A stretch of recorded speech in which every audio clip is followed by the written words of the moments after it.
Dəyərli müəllimlər və bloka hazırlaşan abituriyentlər, MİQ-ə giriş kitabından, integral mövzusundan bir misalın izahatını vermək istəyirəm və qeyd eləmək istəyirəm ki, əgər MİQ-ə giriş kitabının bütün mövzularının video izahlarını əldə eləmək istəyirsinizsə, nömrə ilə əlaqə saxlayın.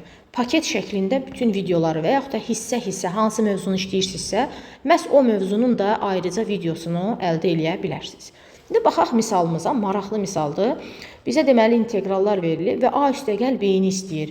Mən A üstəgəl B-ni yazsam, elə bu inteqralların cəmini yazmış oluram, dəyərli izləyicilər. Və ayrı-ayrı inteqralların cəmi biz bilirik ki, bir inteqralda cəmlənə bilər. Yəni, baxın, mən bir inteqralda bunları cəmləyirəm. Bəli, və indi bura baxın, möhtəşəm.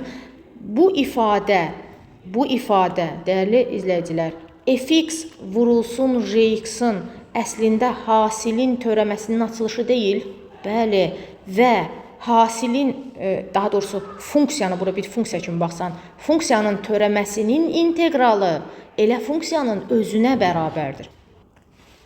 Onda bunun cavabı elə funksiyanın özünə, yəni fx vurulsun rx-ə bərabərdir.